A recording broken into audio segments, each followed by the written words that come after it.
And hello and welcome to another episode on peripheral nerve surgery. This is part of an educational series sponsored by the AANS and CNS. My name is Jared Pisapia. I'm a neurosurgeon at Westchester Medical Center in New York. I'm joined by co-host Elias Rizk, who is a Hi, everyone. neurosurgeon at the University of Texas at Austin. So we're very pleased to have a close friend and colleague, Zarina Ali, join us today. Dr. Ali is an associate professor of neurosurgery at the University of Pennsylvania. She's also the chief of neurosurgery at Penn Presbyterian Medical Center and co-director of the Penn Nerve Center. So thanks so much, Zarina, for joining us. Thanks so much for having me. Right, so today we'll be discussing nerve injury and repair and focusing on surgical techniques of nerve grafting and nerve transfers. So I think it's an ambitious and large topic, but we'll do our best to go through it together. Um, so we'll move on. So just to start, if you're able to, if you could just walk us through the basics of peripheral nerve anatomy. Sure. The peripheral nerve system is, the workhorse of the peripheral nerve system is the peripheral nerve. Now, the nerve is not just a singular structure. It is made up of numerous components, which you can see outlined here from an excellent resource from Susan McKinnon, the nerve surgery text. And really, we think of the peripheral nerve as a series of axons that are bundled into individual fascicles that you can see outlined in this schematic. And then if we dive deeper, each individual fascicle is then made up of separate axons, which have their own microarchitecture. And in the peripheral nervous system, one of the very important anatomic structures of the axon is the myelin sheath, which, unlike in the central nervous system, in the peripheral nervous system, is surrounded by Schwann cells. And it's, I think, critical for folks who think about treatment of peripheral nerve disorders to really have a strong understanding of this anatomy and microanatomy, because much of the clinical decision making and treatments that we offer patients are really based on a clear understanding of where that problem is structurally and microstructurally. So I think understanding this anatomy is really quite critical. A couple of important additional components of the peripheral nerve anatomy that I should point out are what we call the epineurium, which is the outer layer that you can see in the schematic here, the perineurium, which encapsulates the fascicles individually, and then the endoneurium, which is the outer sheath of the axons themselves. And so each of these three layers made up of a variety of connective tissue cells, as well as that myelin sheath, play an important role in the integrity of a peripheral nerve, and certainly play a role in our decision making surgically. Right, perfect. So based on that anatomy, we can think about classifying or grading nerve injuries, and there's a few different schemes. Can you walk us through the seating classification that's shown here?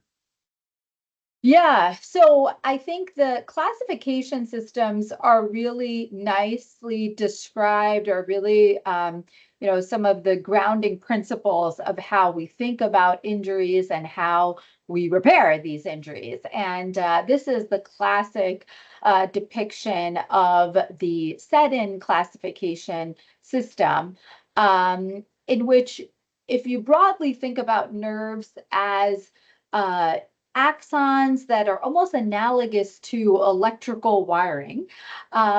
These electrical wires are encapsulated by a myelin sheath. And so this classification system separates out the types of injuries based on which part of the microarchitecture is damaged. And so again, as I alluded to with the last figure, in neuropraxic injuries that you could see outlined here, we think of it more as a conduction block. The true pathoanatomy in those situations is that there is myelin disruption. The axon on the inside of the electrical wire, so to speak, is still intact. However, because of that damage to that outer sheath or the myelin, these injuries do tend to demonstrate recovery. And often that recovery we tend to see along the order of 3 months, but can be variable depending on the degree even of neuropraxic injuries. In axonotmetic injuries, which is the next diagram that you see here, both the myelin and the axon are injured. Importantly, in this type of injury, there is a process of Wallerian degeneration that occurs in which the axon distal to the site of the injury starts to degrade. You can see, however, unlike the last example, the epineurium, which is the dotted line that you see outlined, that remains intact. And therefore, the axon does have the potential to regenerate. Now, that is variable depending on the degree of the injury, and surrounding structures, etc. However, there is a possibility for nerve regeneration and spontaneous improvement.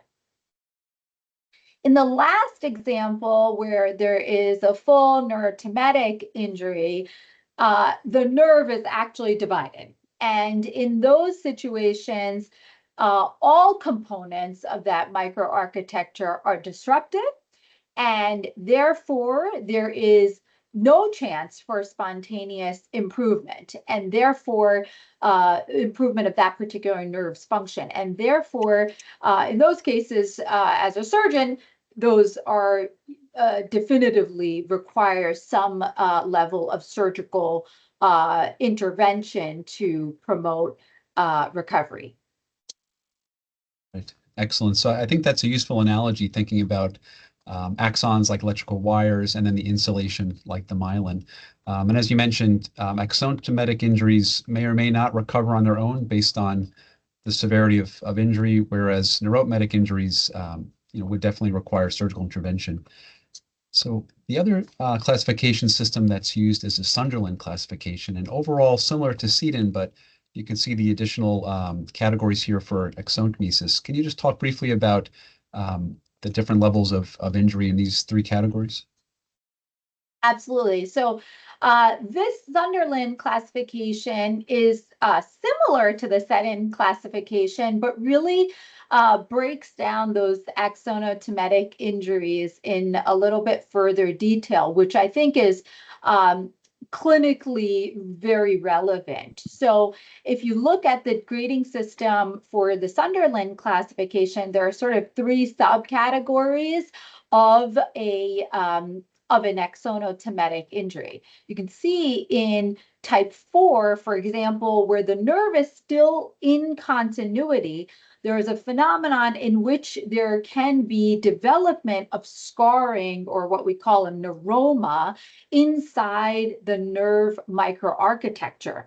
And in the presence of that, when we identify that there is a lack of electrical conduction crossing that scarring, really that's an important aspect of when we recommend surgical intervention to really reestablish that nerve transduction. And often that requires assessment in the operating room, even though the microarchitecture may, for example, in some scenarios, demonstrate scarring or neuroma formation.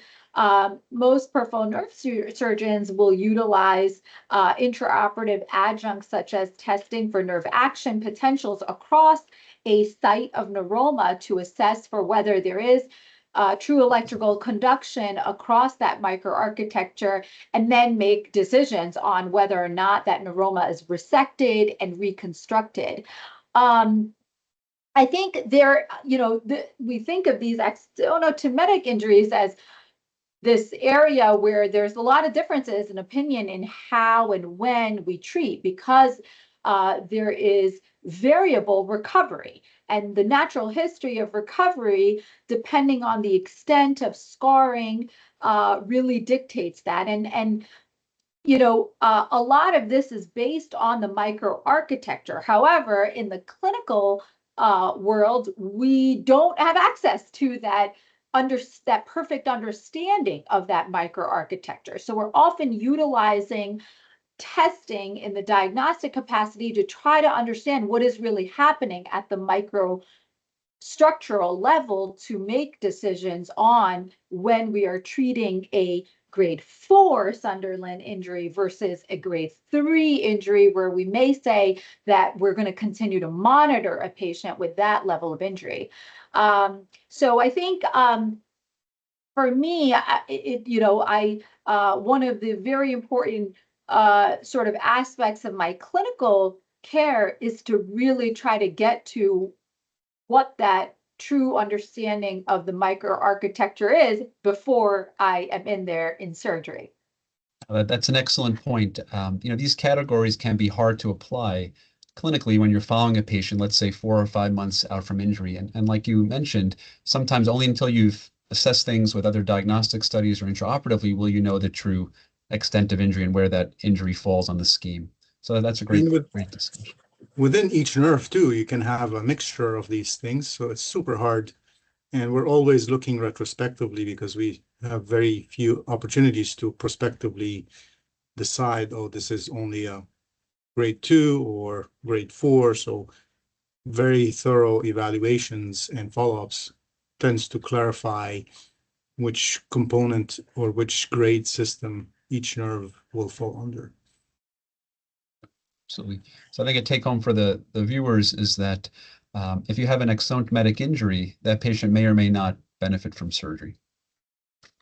All right. So in further speaking about surgical repair, we could talk about different types of nerve injury and how that relates to timing. And I think a good rule of thumb is called this rule of 3. So can you go through for us the different types of injuries and when you would operate on those? Yeah, absolutely. And I will say that sort of more and more there is data that sort of for some of these types of injuries, there's still some controversy about how soon is early versus delayed intervention. So I think we still don't have a perfect understanding of the best timeframes to intervene.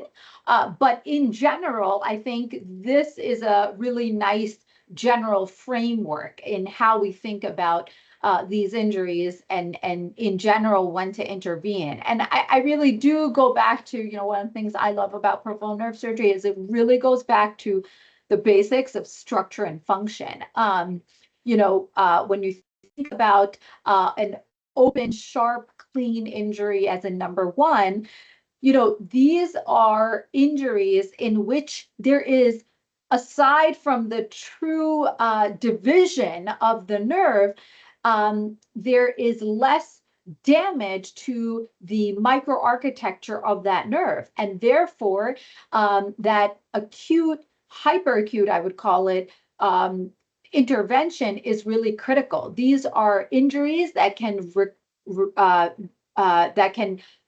demonstrate a prognosis that is very, very favorable for patients if repaired immediately. Typically, what we all know about, every nerve of the body, there is an elastic component to each peripheral nerve. And it's the same reason why you can bend your elbow and that nerve does not shear, right? There's a certain element of sort of that elasticity to a nerve. And when a nerve is cleanly and sharply cut, the ability to bring those two ends directly opposed to one another is very high because the degradation of the nerve has not yet occurred. And therefore, and given that that zone of injury is small, you can often repair these injuries directly and without tension, which is a very critical component of how we think about the microsurgical repair. Is tension is not good for nerve recovery. And so those are sort of the best sort of outcomes for any type of injury to the nerve, is when we can get to these very clean, sharp injuries early and effectively. And we can provide that microsurgical reconstruction of that nerve. This is in contrast to both the second and third example, where you can have a greater zone of injury. So in an open, blunt, contusing injury, think something like a chainsaw injury or something in which it is more than just a clear, sharp division of the nerve. We often want to, and often these patients are undergoing some type of trauma that incites this nerve injury. And so often these are situations where patients may be taken to the OR for a vascular injury, a soft tissue lesion related to said trauma. And often in these situations, we or our colleagues are marking the nerve ends, because what we know about the pathophysiology of those injuries is, yes, it's a cut of the nerve grossly. However, at the microstructural level, there's a greater zone of injury to that nerve, i.e. that microstructural anatomy that we reviewed in the first couple of slides is disrupted more extensively. And so, one of the principles I teach my residents and trainees is that you never want to take something that's damaged and bring it over to something else that's damaged. It'll never work. And so it's really critical for us to, have a good sense of what is that true zone of injury besides what you could grossly see. And that is why for these open, blunt, contusing injuries, we're often marking that gross inspection of the nerve ends. However, recognizing that there are probably several millimeters on either side of that cut end of the nerve that have damage intrinsically, that we almost want to allow for that to be realized before we think about how we are going to reconstruct that. And so often these are surgeries that we're then performing that reconstruction in a delayed fashion. And again, still, some controversy and differences of opinion on how much delayed, but something on the order of 3 weeks is one of the sort of dogmas that we think about for these types of injuries, where it allows for us to then really assess what that zone of injury for even those cut ends of the nerve are, so that we can understand that true gap, because often there is a gap, as I alluded to, that elasticity of the nerve, forces those nerve ends to shrink away from one another, and combine that with the microstructural damage that creates a zone of injury. We really, in that reconstruction, want to remove all components of that microstructural anatomy that are damaged, and then bring those two nerve ends either directly together, if possible, after more extensive dissection. And this varies depending on the location of the injury, if there's a joint, at this level, etc., versus more often than not, a grafting type of procedure that allows for bridging that gap without tension. And then finally, probably one of the most common types of peripheral nerve injuries that we see is a closed injury, in which these are patients who undergo some type of traumatic traction to the neural elements, in which these are injuries that are in very much this axonotometic, often have a component of the axonotometic injury where it's not always very clear at time zero if the nerve or nerves are going to recover, how long are they going to take to recover, because these are blunt injuries to the nerve in which we don't have that perfect understanding of how much damage is truly going on at the microstructural level.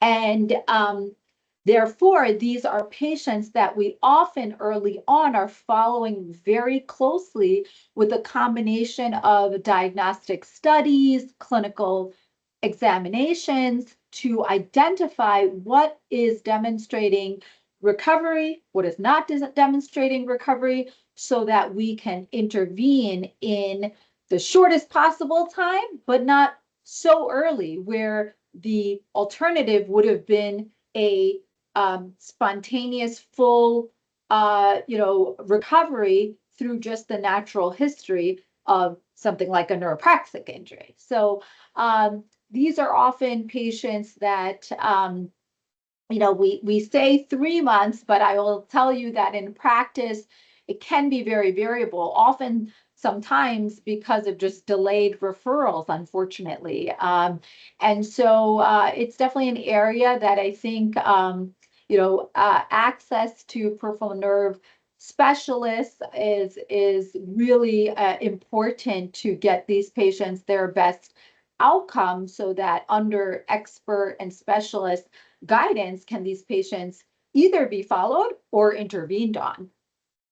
All right. I Excellent. have Thank to put you. a plug into Dr. Klein, one of our trailblazers who really delineated the timing and the understanding of these rule of threes in his paper, 1975, Journal Surgery.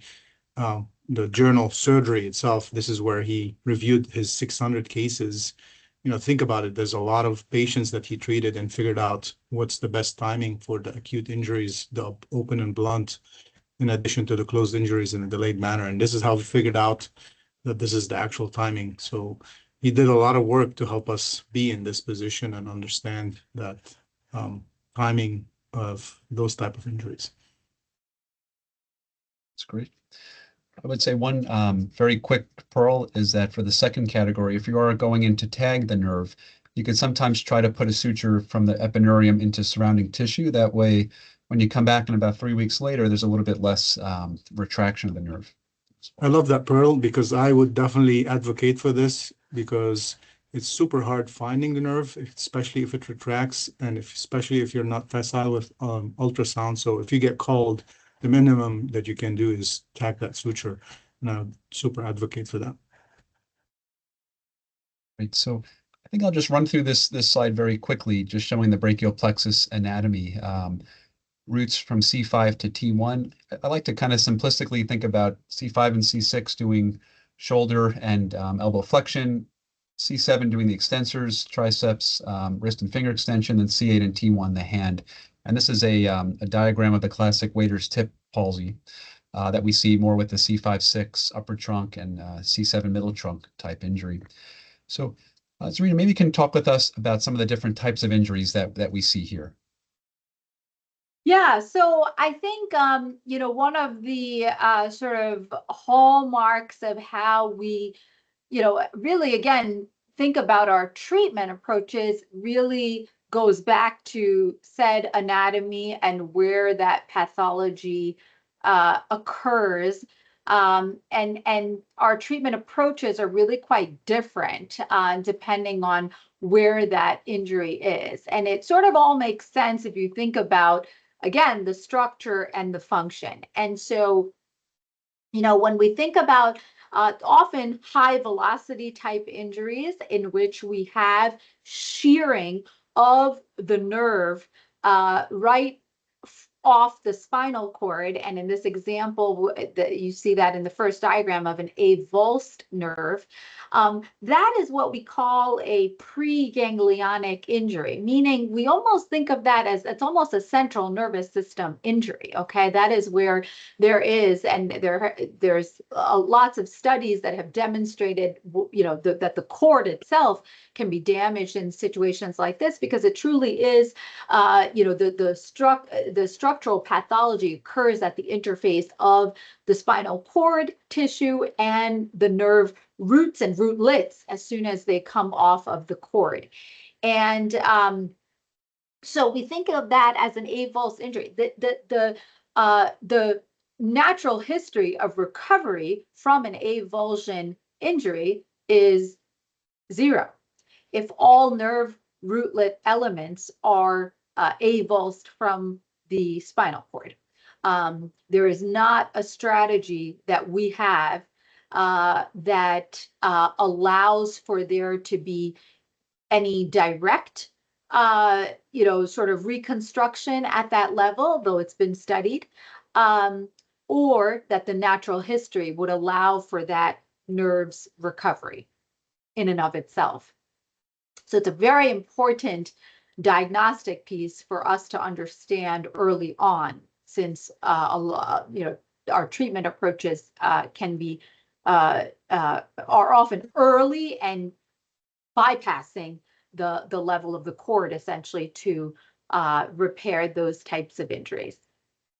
A ruptured nerve I think of as sort of an injury that really is an injury where the nerve is sheared. And, in those situations also, again, if that microanatomy has created a injury in which the axon, the epineurial sheath, and all the components are disrupted, then that too does not bode for improvement with natural history and spontaneous recovery.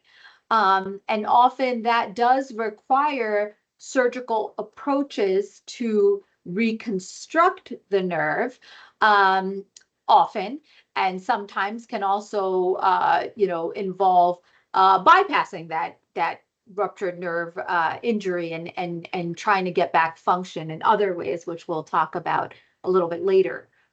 A stretched nerve is, again, I think of a little bit more of this axonotmetic injury where, that nerve has undergone an injury. However, even stretched nerves can recover. And so it becomes very important to understand, is there a neuroma? Is that neuroma conducting electrical activity through it? Again, some of the work of David Klein and nerve action potentials intraoperatively we utilize to understand that. Versus it could be a stretched nerve with spontaneous recovery, because not all components of that microanatomy are disrupted, i.e. it could just be a disruption of that myelin sheath, as we saw as in the first example of a neuropraxic injury. So all of those are possibilities. And the complicating factor is, we think about, these examples are very nicely visualized here as a single nerve, but often, as Elias alluded to, we're dealing with multiple peripheral nerves. Even thinking about fascicles within an individual nerve, you can have some sheared fascicles, you can have some in continuity, and so it creates, a complexity of understanding which elements are disrupted in what way. And that is ultimately how we think about the treatment approaches. But this is a nice framework that, again, I think ties into the nerve injury classification systems, again, in a little bit more of a clinical context to think about our treatment approaches. Great. I like how you tied it back to the seating classification, for example, with the stretched nerve being an axonotmetic injury, ruptured nerve being more of a neuromesis. And we'll talk a little more about pre versus post-ganglionic injuries. But for a post-ganglionic injury, meaning one distal to the dorsal root ganglion, so further in the periphery, in this case, we have a neuroma. And like you said, it's not always one nerve, but in this case, it's a neuroma of the brachial plexus. So we see in this small diagram here. So for a patient that hasn't recovered function, let's say, in the 3 to 6 month time range, and you're going in surgically, can you talk a little bit about your approach to neuroma excision and talk with us about grafting? Yeah, so this is again one of the sort of guiding principles of nerve surgery is really to understand the pathology and think about how best to reconstruct. Is what I take with me to the operating room. And, to the core of that is first understanding what is that clinical problem, what is the basis of the structure of that clinical problem, and how can we best achieve recovery of function. And so in an example of a patient with a neuroma, with weakness, sensory loss, in that distribution. Often these are patients that I'm taking to the operating room with a plan, but also multiple backup plans. And the reason for that is there's a lot of intraoperative decision making that peripheral nerve surgeons are doing. And a lot of that is guided by exactly what we've all been discussing this episode, which is around structure and function. And so structure is number one. Again, in the pre-diagnostic workup, we're often getting imaging studies that help me understand, am I going to be dealing with a neuroma intraoperatively or not? And often that relies on some imaging modalities to assess that. And in this case, intraoperatively for neuroma, often I am utilizing nerve action potentials to try to understand, am I getting conduction across that neuroma? Now, this is exceedingly challenging for a variety of reasons, from just the comfort level of the nerve physiologist who's working with me in the operating room to be able to get adequate signaling. Again, Dr. Klein, the late Dr. Klein has really described this and pioneered this approach. But that is something I often will utilize in surgery. Now, there are some stipulations. Certainly you need distance from your stimulating and recording electrodes that kind of allow you to get accurate information, which is not always possible in a high proximal neuroma, as is visualized in this example.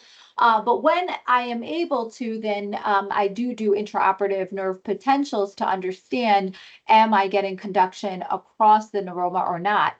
In the setting of having a negative action potential, meaning there is no electrical conduction across that neuroma, then often I do advocate for reconstructing that microsurgically. And that involves, in my practice, doing nerve grafting, which you can see an example of on the right-hand screen, where nerve grafting really utilizes the principles of, again, reconstructing the structural anatomy of what is compromised by the neuroma. And so what we're doing is under microsurgical guidance, resecting away the neuroma and then microsurgically creating either single grafts or cable grafts, as you see visualized here at the C6 level, where there are a number of fascicles that are brought together to create a cable nerve that bridges the gap of where the neuroma existed. And so these are, there are lots of options in how to do nerve grafting. You can either utilize autologous graft from sensory nerves of the same patient versus allografts, which are also commercially available. And there's lots of discussion on the ideal approaches in my practice, I often am, when able to, using autologous graft. But the idea is that, once you recreate the structure, we are now waiting for nerve regeneration to occur through that microsurgical reconstruction. And so this is often where our understanding of time frame really, again, is predicated on lots of preclinical work and clinical work that in general, we utilize the sort of 1 millimeter a day of nerve regeneration to occur across that graft, which is equivalent to about an inch a month. And ultimately, that peripheral nerve, from the start of where that neuroma is resected through the trajectory of that specific nerve, takes time to get to its end target, be it muscle or skin in the case of sensory reconstruction. So there is, so nerve grafting is a great workhorse, has some limitations in both the time, obviously, that we cannot control of that nerve regeneration. The other aspect is we know that every point of microsurgical suture coaptation can impede that nerve regeneration at the microstructural level. And so therefore, these multiple, points of where that host peripheral nerve has to regrow can be compromised. The other aspect that I should mention is that we know that the length of nerve grafts also plays an important role in, our expectations for recovery. That is, shorter nerve grafts have a better prognosis in terms of recovery of function versus longer grafts. And so, we have to sort of understand that it's not just at the structural level of recreating a nerve. You could recreate a nerve injury of, 10 centimeters. The likelihood of that recreating function is really quite limited from what we understand of nerve regeneration and the potential of nerve regeneration in its current form. Right. Excellent. Now you hit on all the relevant points. Go ahead, Elias. And I think your experience speaks to a lot of data that is now being summarized in the literature. Like there's a paper in 2023 in plastics and reconstructive surgery to say that both are effective for allo versus autograft, but also, again, from the basic science data from animal studies, we know that allograft is a little bit better. So if you have an opportunity to do an allograft, I'm not sure about the group here, but I would rather do that versus an autograft, just like you said. Yeah, sometimes I'll also discuss with patients. My default is usually more towards autograft and brachial plexus reconstruction. But if it's someone, let's say, has a neuroma from an injury for pain, many times they don't want you to make another incision somewhere else and then risk restarting that process. So in those cases, I'll tend a little more towards allograft. And that's exactly, the complications are higher with autografts compared to allograft, obviously, versus conduits, which have a higher risk of having infections or breakdowns in addition to that. So lots of good data out there, and with experienced surgeons like Dr. Ali, you can see, it's percolating into practice, but these are important things to take home. Great. Right. So we've touched on this a little bit already, pre versus post ganglionic, and I tend to think more of a pre-ganglionic injury, almost like you're taking an electrical plug out of the socket. That nerve is no longer connected to the spine, so signals from the brain to the spine are not going to transmit down that nerve to the muscle. In post-ganglionic injuries, or what we discussed, neuroma resection or neurotemesis type injuries, these are a little more amenable to direct surgical repair. So we'll move now from for pre-ganglionic injuries, like the one shown at the top here, into Well, first we'll talk a little more about the diagnosis, but then some other treatments. So, Zarina, can you tell us a little bit about how you might get clued in if someone has a pre versus post-ganglionic injury, whether looking at clinical findings or diagnostic studies? Sure. So I think both are very important. We are all neurosurgeons, and I think we have to go back to the neurologic exam, which in no other field but peripheral nerve neurosurgery is it so critical to really have a deep and understanding of how we can ascertain where a peripheral nerve problem is occurring and to what degree without really relying on a really detailed both history and physical exam. And so I really do think it's important to start with that. And there are some important findings in a neurologic exam that can help clue you into where that level of injury is. So, for example, patients with a avulsion injury in a brachial plexus trauma, again, because that injury is really happening at the level of the spinal cord and nerve rootlets, that those patients are often going to demonstrate findings that are more than just that nerve's distribution of weakness or sensory dysfunction. They will demonstrate, a Horner syndrome. Typically, they will have the other clues that you can get are testing very proximal muscles. In the case of a C5, C6 injury, I pay attention to rhomboid function, which is not often a common muscle group that we are testing for other types of problems, but we know that's important to help us distinguish, or denervation of the rhomboids suggests to me that the injury is very proximal. In addition, we think about the full history. What is the actual injury that occurred? Often, avulsion injuries do require a high velocity type of injury with a severe traction of the costocervical angle in which those neural elements are sheared off the spinal cord. And so, you can look at other injuries that are also sustained in the patient, things like, these are patients that will often have bony fractures as well.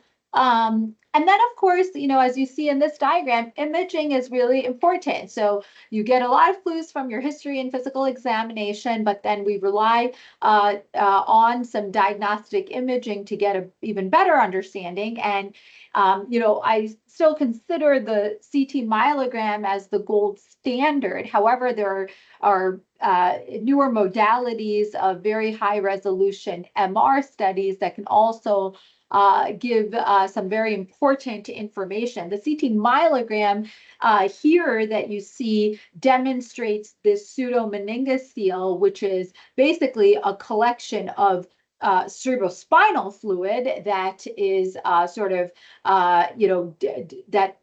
that shows us that there is shearing of the nerve root at the level of the cord that creates this avulsion injury that has a pseudomeningocele associated with it. Often in a high quality CT myelogram, you can actually see the nerve rootlets as well.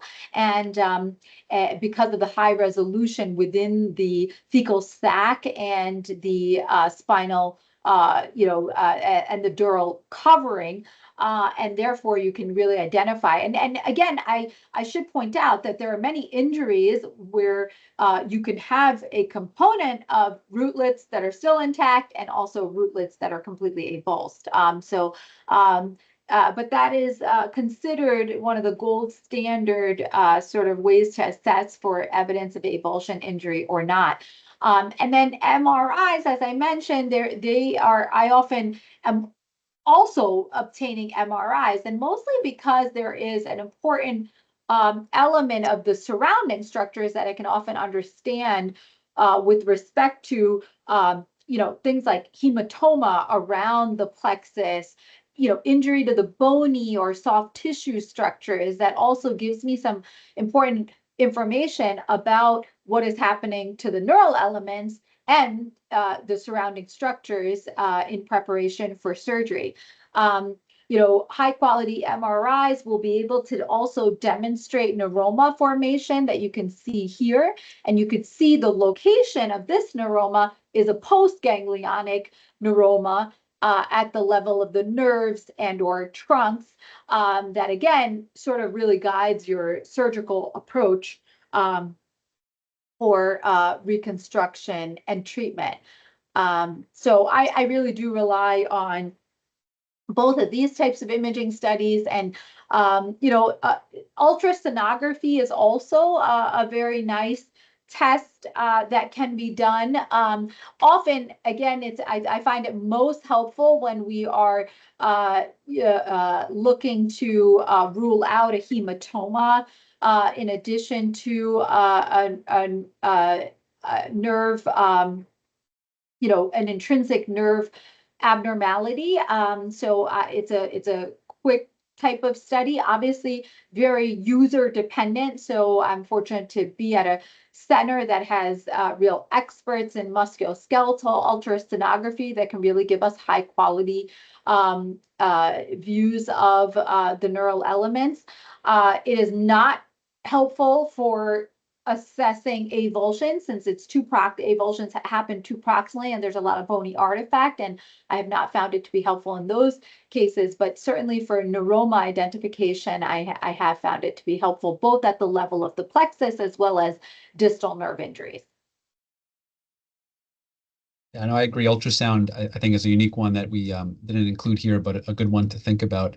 Another is the MRI of the cervical spine. Sometimes we can see evidence of cord signal change that would suggest a more, as you said, a more proximal injury or a preganglionic injury likely. So, and sometimes you see the cord twist away to where it's more attached to the nerves that are intact. So a rotation of the cord and pulling towards the normal side can also be a reflection that those connection points are gone for that spinal cord. that's a good one. All right, so in those cases where we're worried that there is a preganglionic injury, where that nerve rootlet has been pulled out from the spinal cord, and as we talked about a little bit earlier, we're not able to really repair that directly or use grafting techniques. This is where we turn to another approach called nerve transfers. So we also included a diagram here of the Oberlin procedure. Can you take us through just the background or how you think about nerve transfers, and talk a little bit about the Oberlin procedure? Yeah, I think nerve transfers have really changed a lot of the paradigm of nerve surgery, and for better, especially in these specific instances of a preganglionic or avulsion type injury, where again that pathology is happening at the level of essentially the spinal cord nerve rootlet interface, and the chances of spontaneous recovery there are essentially zero. And so the idea of a nerve transfer is to then bypass that system. And these have been studied extensively, and specifically this particular approach called the Oberlin transfer, in which a fascicle of the ulnar nerve here is utilized, specifically a ulnar nerve fascicle to the flexor carpi ulnaris, is coapted to the biceps branch of the musculocutaneous nerve. This would be something I very commonly in my practice am utilizing in the case of a C5, C6 avulsion injury. It really bypasses all the central nervous system in many ways at the level of where the pathology occurred, and utilizes the plasticity of the central nervous system to then use healthy donor, what we call expendable axons, because these are surgeries that are predicated on not losing function in that donor nerve because of the redundancy that exists in that system, and then taking that fascicle to reinnervate a muscle that is denervated from an injury occurring in that distribution. And so I have utilized this in my practice. This is the workhorse nerve transfer, and it has really excellent outcomes, and therefore it is very commonly used for these specific types of injuries. I will say not all nerve transfers are the same. And I think there's lots of reasons for that that I don't think we understand fully.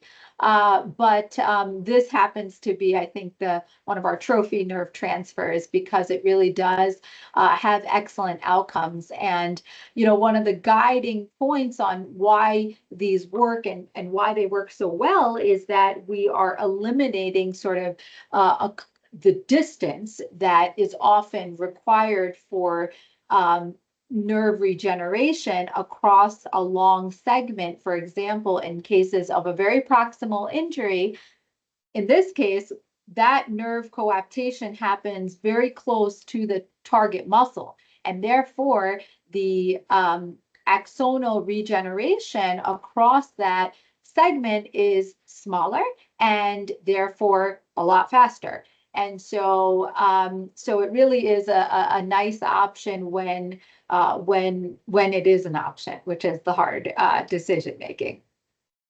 Yeah, that's a great point about distance. For patients that are presenting late after an injury, let's say 9 months from injury, nerve transfers can be a nice option because, as you mentioned, there's a much shorter distance to go from your coaptation site to the target muscle than from doing grafting in, let's say, the supraclavicular region, having to grow all the way down. So that's a good pearl that you mentioned. All right, and so in brachial plexus in general, I just have listed here some priorities that really elbow flexion and shoulder abduction are two of the important ones. So we talked a little bit about the Oberlin procedure, which is useful for elbow flexion. Here are two other workhorse nerve transfers for shoulder abduction. So can you take us through some of these transfers? Yeah, and I will say that this is also a workhorse nerve transfer that I utilize in C5, C6 injuries.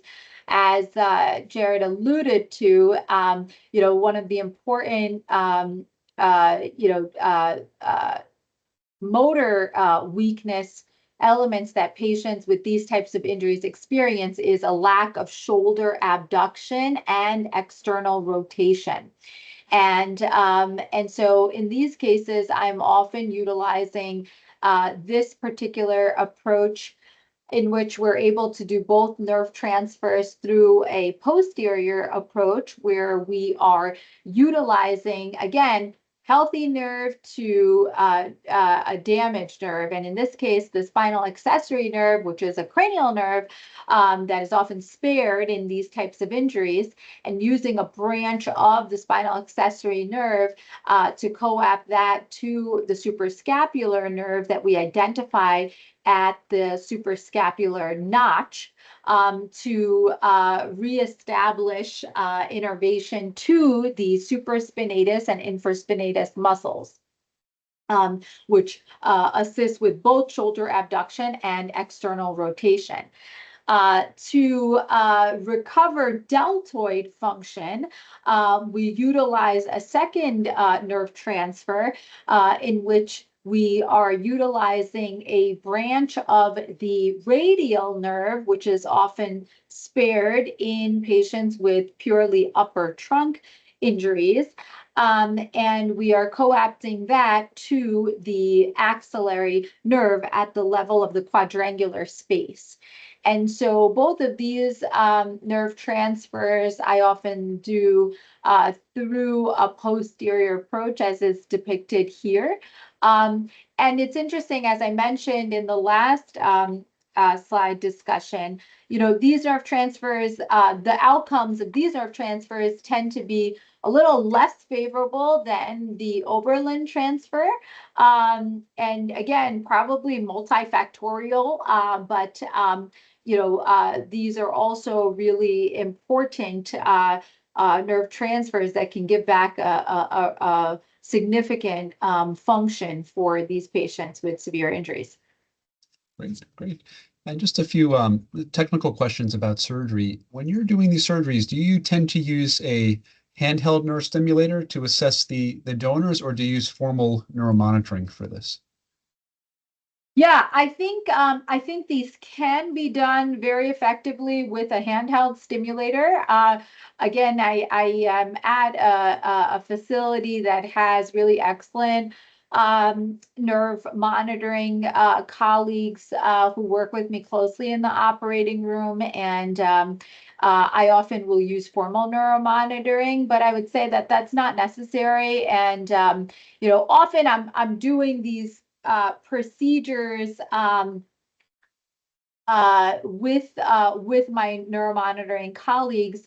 And one of the additional pieces that I like utilizing the neuromonitoring for is, again, especially in the setting of mixed injuries, I have I think a greater ability to ensure that I have redundancy of my donor fascicles. And I also have the ability to ensure that my recipient nerve, even though my clinical examination studies and all the preoperative workup that I'm doing ahead of time, sort of leads me to believe that this operation is going to be appropriate at this time frame. There can be instances where, intraoperative assessment of that recipient nerve is actually demonstrating good electrical function, which may change your surgical approach ultimately. And so I kind of like the fine-tuned information I get with formal neuromonitoring as opposed to handheld stimulators. But I would say it's certainly acceptable to go into these operations with either of those adjuncts. Okay, excellent. And you mentioned a posterior approach. Typically, if you're doing both of these transfers together, that makes sense. Sometimes if you're exploring the plexus from an anterior supraclavicular approach, just the viewers are aware, you can also do this transfer of spinal accessory to other recipients, such as suprascapular, from an anterior approach as well. Absolutely. All right. Well, I think with that, just wanted to take a quick look. I guess one other question, just to jump back to the for restoring elbow flexion. There's also a double fascicular transfer procedure where you can take donors both from the ulnar as well as the median nerve, which isn't shown here. Do you have a preference for single or double fascicular transfer, or certain cases you may err towards one or the other? Yeah, I mean, I think the data suggests that the double, you would think that, double sort of approach to getting more, input into that denervated muscle groups gives a greater functional outcome, and that hasn't panned out in the literature. And so my approach is often a single fascicle approach utilizing the FCU to the biceps branch of the musculocutaneous nerve. Now, I will say that there are some instances, that can change. And this is the thing about peripheral nerve surgery is that, I can certainly think of scenarios in which, for whatever reason, the FCU donor is not a good donor to restore elbow flexion. And in that case, then I do sort of convert to utilizing the brachialis branch of the median nerve as my donor nerve. So I think it's variable depending on what you're trying to achieve and what is available to you as far as donors. Great, great. Okay, excellent.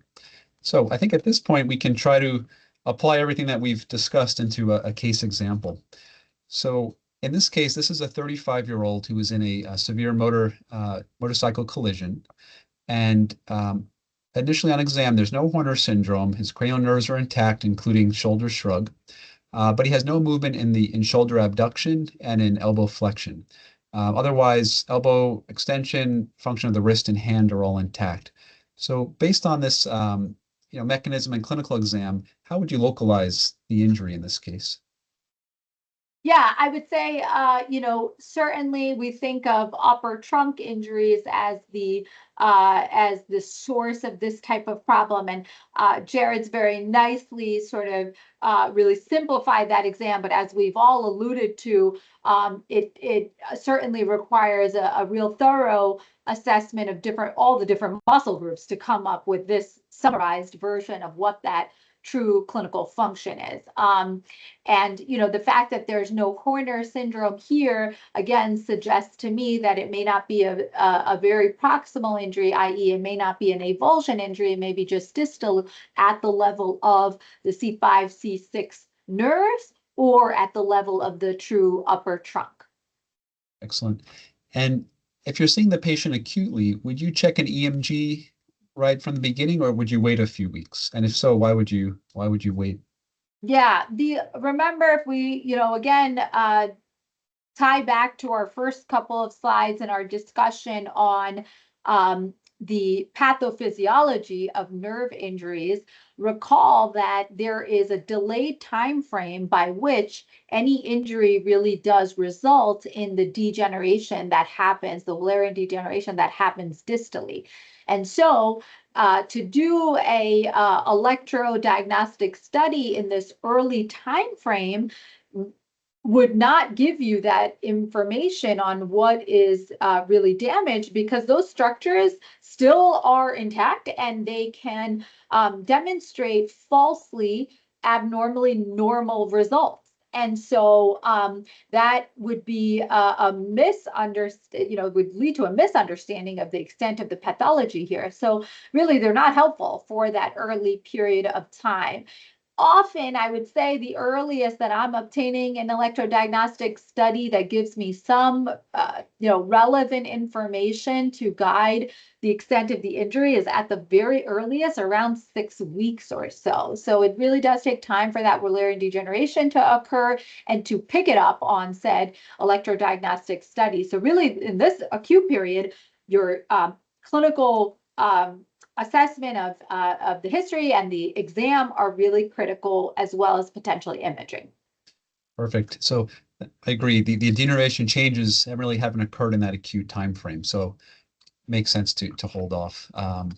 So we've localized to this area, so C5-6 upper trunk. We said we'd hold off on EMG acutely. Let's say the patient comes back now about 3 months later, no change in exam, still has the same pattern of weakness. And at this point, you obtain an EMG and it shows no motor unit potentials in the biceps, deltoid, or supraspinatus muscles. What would be your approach at this time?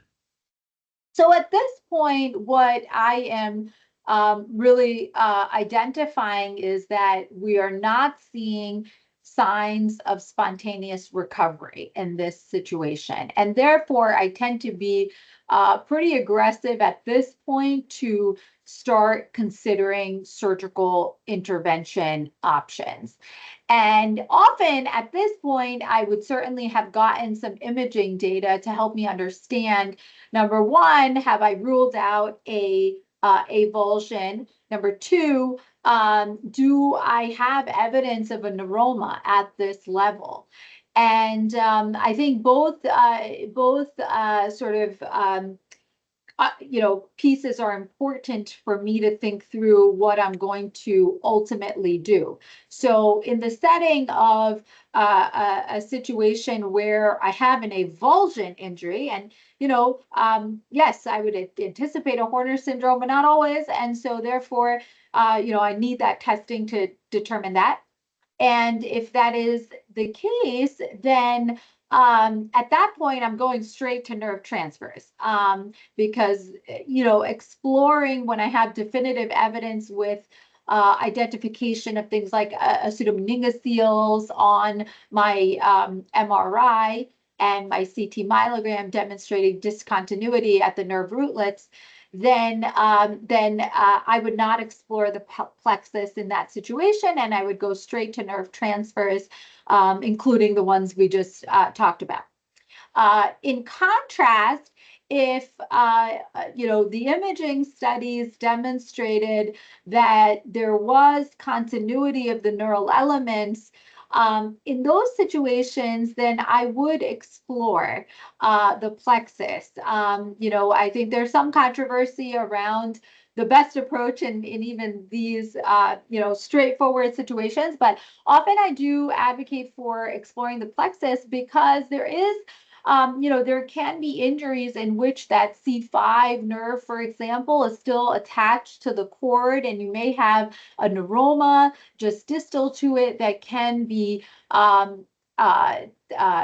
excised and grafted across. Again, depending on how proximal the injury is, I may do that in conjunction with the distal nerve transfer in order to really optimize that recovery. So I think all of these options kind of exist, and I think have to be considered on an individual basis. Yeah, that would be sort of my strategy.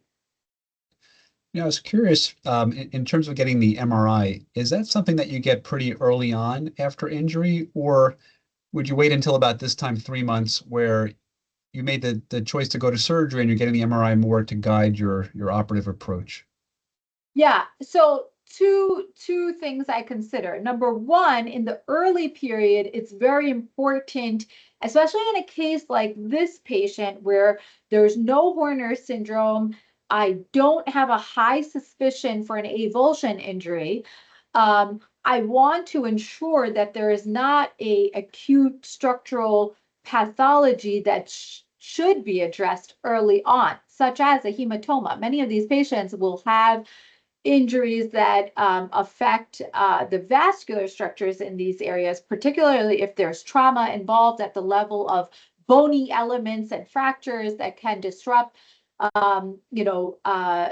vessels in a way that create a hematoma. So for me, it is important to have some type of imaging early on to rule out a hematoma. Hematomas are sort of the one sort of group of pathologies that I do recommend, even in a blunt trauma, that there is an early decompression of neural elements, even if that means I'm going back in for a exploration later to deal with a neuroma and a real reconstruction. So I think that's where I find imaging early helpful. In the case that you describe, I do think that 3-month MRI is helpful more from a pre-planning, surgical planning sort of aspect, in that at that point, usually a neuroma, if present, is better identified, and I find it to be valuable at that time frame. So often that's where I utilize ultrasound, typically in that very early hyperacute period, and MRI a little bit more in the pre-planning state. Great. Yeah, I know I found sometimes a hyperacute MRI, there can be blood products or edema that may mask a pseudomeningocele that could be picked up on at the 3-month mark, let's say. That's interesting about hematoma. I always struggle with those cases, whether the hematoma is directly causing an issue or if it's sequelae, and really it's the underlying nerve injury. But is there do you have more of a discussion with patients about this, or a certain size in which you would drain a hematoma early on? Yeah, I would say it's few and far between, with the exception of a true vascular injury. I think, any trauma will have some component of hematoma, just like we treat, things like spinal cord injury, where there's some amount of, epidural hematoma. But I think I don't have a specific target in terms of the volume of the hematoma. It's more so that hematoma causes structural compression on the plexal elements. Another example would be sort of bony trauma that has, for whatever reason, created a structural component of injury to the neural elements. Again, less so at the level of a plexus, but does become relevant in other types of traumatic nerve pathologies, things like, at the level of, the sciatic nerve, for example, where we'll see hematomas that are large volume. So I think, just from a general principle standpoint, not every hematoma needs evacuation. It's sort of the interplay of the size of that hematoma and how much true structural, compromise there is of the neural elements in that territory. I completely agree 100%. Good. All right. So so in this case, MRI showed no pseudomeningocele. Chest X-rays showed no hemidiaphragm. We didn't discuss this explicitly, but sometimes phrenic nerve is more proximal, and that could be a sign of more preganglionic injury. So at this point, and I think you touched on your thought process for which type of surgery to offer, but how would you approach this if we're thinking about this more as a post-ganglionic C5-6 upper trunk injury in someone now beyond 3 months with no signs of electrical recovery in muscles? Yeah, so at this point, I would be counseling the patient for surgery. And certainly, I think, both exploration at the level of the plexus as well as distal nerve transfers would be part of that discussion. In my own practice, for an injury like this, I would do both. And again, for the reasons I outlined previously, in that if there is a true neuroma at the level of the upper trunk, then often I am reconstructing those neural elements at that level, as well as potentially considering distal nerve transfers. Okay, very good, very good. And just the last slide we have here goes over some of the pros and cons. So for nerve transfer, nice thing is you're avoiding the site of injury. So for the Oberlin, for example, you're not working in the supraclavicular space where there's trauma. You're working in kind of a fresh territory. We discussed that the repair is closer to your target with a nerve transfer compared to most cases of grafting. And then, Zarina, you mentioned this early on that with grafting, you have two coaptation sites, basically two chances for that nerve, those developing axons to not be able to pass through. Whereas with a nerve transfer, you have only one site. Some disadvantages of nerve transfer, you could potentially harm donor nerve function, and then theoretically reinnervate fewer muscles. If you do a graft in the plexus, let's say you go anterior and posterior division, it will target many more muscles than a single nerve transfer. And I think also worth commenting that you can do both, just as you mentioned. Sometimes you could have a combination strategy where you do grafting and transfers. So just before we finish up, just a few quick questions. We've heard other speakers in the series in terms of nerve coaptation, a little more minimalist, where they'll use only fibrin glue to putting sutures at the coaptation site to doing both coaptation sutures as well as a nerve connector with sutures on the epineurium on the outside. Where do you fall on that spectrum typically? Yeah. So, I favor the microsurgical reconstruction using epineurial suture coaptation. So it's very rare that I'm just relying on fibrin glue, although I do sort of as an adjunct to my suture coaptation utilize fibrin glue to support that microsurgical reconstruction. I will say that there are even more different technologies that are coming out on, nerve repair. And I think it really does rely on, the principles are the principles. You need to get axonal ends to axonal ends in a reliable and durable fashion. So, those approaches are probably somewhat surgeon specific and technically sort of variable across the board. So in my own hands, I favor that microsurgical reconstruction. I do think that there's also an element of patient compliance with post-operative restrictions related to microsurgical reconstruction. And that includes patients in my practice are required to be relatively immobilized at the level of where the reconstruction is for about 3 weeks to allow for that suture coaptation to really have integrity, and therefore, not all patients are going to be able to comply with those types of restrictions and things like that. So a lot of that also comes into the decision making of what I'm doing, why I'm doing it, and the best outcomes. I did want to also mention, Jared, you alluded to, for the one case example that you described, lots of different approaches for that would be perfectly acceptable. There has been literature, there's a body of literature that's been looking at what is that best approach. And, I do think that there's more and more sort of attention to nerve transfers, particularly for elbow flexion, that have demonstrated somewhat superiority in terms of recovery of function. And so I think that, it's hard to think of all nerve transfers the same. It's hard to think of all injuries the same, but generally, I do kind of favor nerve transfers for elbow flexion. I think for shoulder abduction, it's a little bit more mixed in terms of what the literature guides us on as being better in terms of nerve transfers versus grafting. So I think it's still somewhat areas that probably would benefit from the thing that is missing, which are prospective randomized controlled trials, although realistically, I'm not sure that we will see that for these very, very specific injuries because they're so heterogeneous. But I do think that there's a lot to consider, including some of these post-operative sort of restrictions for patients when considering nerve transfer versus grafting. I agree completely. I think there's a lot of nuance that certain approaches, whether it's transfer or grafting, may work better for certain nerves, for certain injuries, and definitely a heterogeneous population.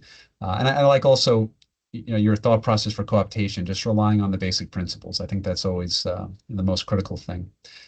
So I think just the last question, we typically like to just ask our speakers if they could share with us a little bit about their personal motivation for going into peripheral nerve surgery. And in your case, maybe you could talk a little bit about your practice, how you work in, I know some of the things you do is in spine surgery, how the two kind of mesh together. Sure, thanks. So I will be honest, I did not know much about peripheral nerve neurosurgery when I started my neurosurgery residency at Penn.